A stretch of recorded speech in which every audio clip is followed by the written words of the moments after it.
अस्सलाम वालेकुम दोस्तों। आज की वीडियो में हम अमोनिया के हैज़र्ड्स और कंट्रोल मेजर्स के ऊपर बात करेंगे। तो सबसे पहले इसकी डेफिनेशन आती है, व्हाट इज़ अमोनिया। अमोनिया होती क्या है। Ammonia NH3 is a colourless gas with a strong pungent smell. Ammonia एक कलरलेस यानी कि बेरंग गैस है जिसकी तेज़ या पंजेंट स्मेल होती है। It is widely used in fertiliser production, refrigeration system, chemical manufacturing and cleaning agent. ये वसी पैमाने पर इसका इस्तेमाल किया जाता है खाद की पैदावार में, रेफ्रिजरेशन जो सिस्टम्स हैं उनमें, केमिकल मैन्युफैक्चरिंग में या सफाई के जो एजेंट्स वगैरह क्लीनिंग एजेंट्स बनाने में इस्तेमाल होती है। Ammonia is lighter then air, highly irritating and can be dangerous in high concentration.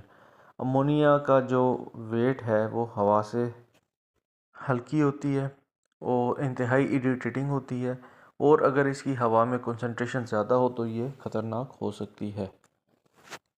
Ammonia is a strong smelling toxic and corrosive gas. Ammonia एक तेज़ बू वाली जहरीली और कोरोसिव गैस है।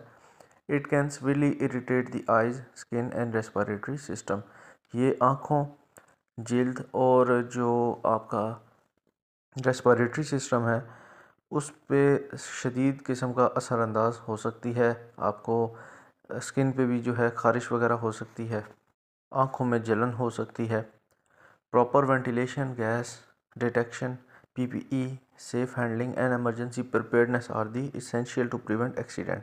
हादसात से बचने के लिए मुनासिब वेंटिलेशन, गैस डिटेक्शन जो हमारे टूल्स होते हैं, PPEs, महफूज हैंडलिंग और जो एमरजेंसी प्रिपेयर्डनेस है वो ज़रूरी है। तो अमोनिया के पहले हैज़र्ड्स के ऊपर बात कर लेते हैं कि अमोनिया गैस की वजह से कौन कौन से हैज़र्ड्स हो सकते हैं। सबसे पहले हमारे पास हेल्थ हैज़र्ड्स आ जाएंगे जो सेहत के ख़तरात हैं। Irritate eyes, nose, throat and lungs, cause coughing, burning sensation and breathing difficulty. ये आँखों, नाक, गले और फेफड़ों में जलन करती है। खांसी, जलन और सांस लेने में दुश्वारी का सबब भी बनती है। High concentration can cause pulmonary oedema, fluid in lungs. अगर ये हाई कंसंट्रेशन में है हवा में तो ये फेफड़ों में वर्म का बाइस भी बन सकती है। Skin contact can cause Burns और फ्रॉस्ट बाइट लिक्विड अमोनिया। अगर लिक्विड अमोनिया आपकी स्किन से टच कॉन्टैक्ट में आती है तो फ्रॉस्ट बाइट वगैरह भी हो सकता है। Eyes exposure can cause permanent damage और ब्लाइंडनेस। और अगर ये आपकी आंखों में चली जाती है तो आपकी जो अंधापन है उसका बायस बन सकती है, या आपकी आंखों की रोशनी हमेशा के लिए जा सकती है, बिनाई जो है आपकी हमेशा के लिए जा सकती है। फायर एंड एक्सप्लोजन हैज़र्ड्स, आग या धमाके के ख़तरात होते हैं। Ammonia is flammable at high concentration. अगर ये हवा में ज़्यादा मकदार में मौजूद है तो ये फ्लेमेबल होती है। फायर रिलीज टॉक्सिक फ्यूम्स, और अगर खुदा न खास्ता इसको आग लग जाए तो टॉक्सिक फ्यूम्स जो हैं ये हवा में रिलीज़ करती है। केमिकल हैज़र्ड्स की अगर हम बात करें, reacts with acid, chlorine, oxidisers, तेज़ाब क्लोरीन और ऑक्सीडाइज़र्स के साथ ये रिएक्ट करती है और बदले में टॉक्सिक और एक्सप्लोसिव कंपाउंड्स बनाती है। Corrosive to some metals and material, कुछ धातुओं और मवाद को क्रोसिव होती है यानी कि गला देती है। क्रोसिव का मतलब उर्दू में होता है गलाना या तबाहकुन। एनवायरमेंटल हैज़र्ड्स की अगर हम बात करें, माहौलियाती ख़तरात क्या होंगे। टॉक्सिक टू एक्वेटिक लाइफ, आबी हयात के लिए जहरीली होती है। It's release can cause serious environmental contamination. अगर ये एक्सीडेंटली हवा में रिलीज़ हो जाती है तो संगीन माहौलियाती आलूगी का बायस बनती है। कंट्रोल मेजर्स के ऊपर बात करते हैं। सबसे पहले हम बात करेंगे इंजीनियरिंग कंट्रोल्स पे कि अमोनिया के कंट्रोल मेजर्स में engineering control. Install proper ventilation and exhaust fan, मुनासिब वेंटिलेशन और एग्जॉस्ट सिस्टम लगाएं। Use gas detection systems with alarm, alarm के साथ गैस का पता लगाने वाला जो निज़ाम है उसको इस्तेमाल करें। मेंटेन क्लोज्ड पाइपिंग सिस्टम, बंद पाइपिंग सिस्टम बरकरार रखें। Ensure pressure relieve valves and automatic shut offs, pressure relief valves लगे हुए हों जहाँ पे भी अमोनिया को आप यूज़ कर रहे हैं, और ऑटोमेटिक जो रिलीफ वाल्व्स हैं शट ऑफ, वो आपने उसको यकीनी बनाना है कि वो भी लगे हुए हैं। Provide secondary containment for storage tank, जहाँ पे भी आपने अमोनिया को स्टोर किया हुआ है वहाँ पे सेकेंडरी कंटेनमेंट लाजमी आपने फ्राहम करनी है। यानी कि अगर खुदा न खास्ता ये सिस्टम से जो कंटेनर है जहाँ पे आपने इसको स्टोर किया हुआ है वहाँ से लीक होती है, तो इसको मज़ीद फैलने से रोकने के लिए एक इजाफ़ी जो हिफाजती निज़ाम है उसको कहते हैं, ताकि माहौलियाती आलूदगी से बचा जा सके। एडमिनिस्ट्रेटिव कंट्रोल्स की अगर हम बात करें, develop SOPs for handling and storage. Handling और स्टोरेज के लिए प्रॉपर SOPs तैयार करें। Provide training for workers on ammonia hazards. आपके जो वर्कर्स जो भी उसको हैंडल कर रहे हैं, जो भी उसको यूटिलाइज़ कर रहे हैं, उनको प्रॉपर अमोनिया के हैज़र्ड्स के मुतालिक तरबियत होनी चाहिए या आप प्रोवाइड करें training. Maintain safety data sheets on site.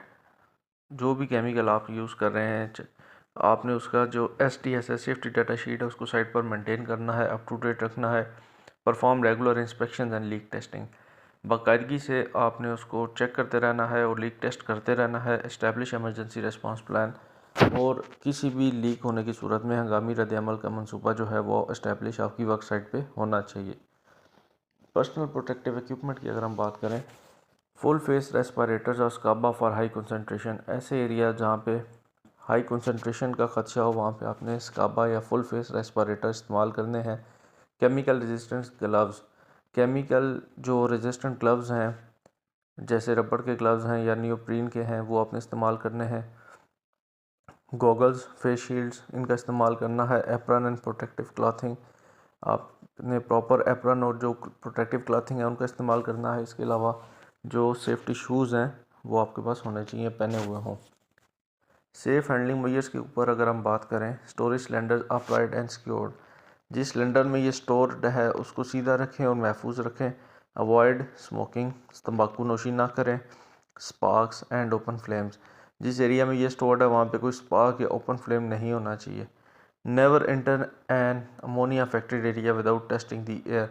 और अगर किसी एरिया में किसी एक्सीडेंट से अमोनिया लीक हो गई है तो उस एरिया में आपने इंटर नहीं होना बगैर हवा को टेस्ट किए हुए। Evacuate area immediately if strong smell is detected. अगर हवा में तेज़ बू आती है तो फौरी तौर पे आपने उस एरिया को खाली करना है, एवैक्यूएट करना है वहाँ से।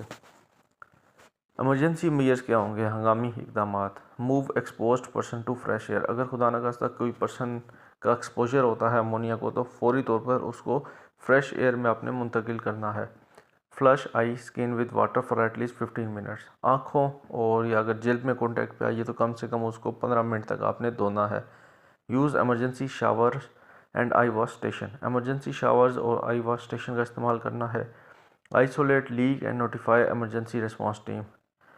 जो जहाँ से आइसोलेट वो लीक हो रहा है उस एरिया को कोशिश करें आइसोलेट कर दें और साथ ही इमरजेंसी रिस्पांस टीम को आगाह करें। Only trained person should attempt to stop leak. सिर्फ तरबियत याफ्ता जो वर्कर है उसी को लीक रोकने की कोशिश करनी चाहिए।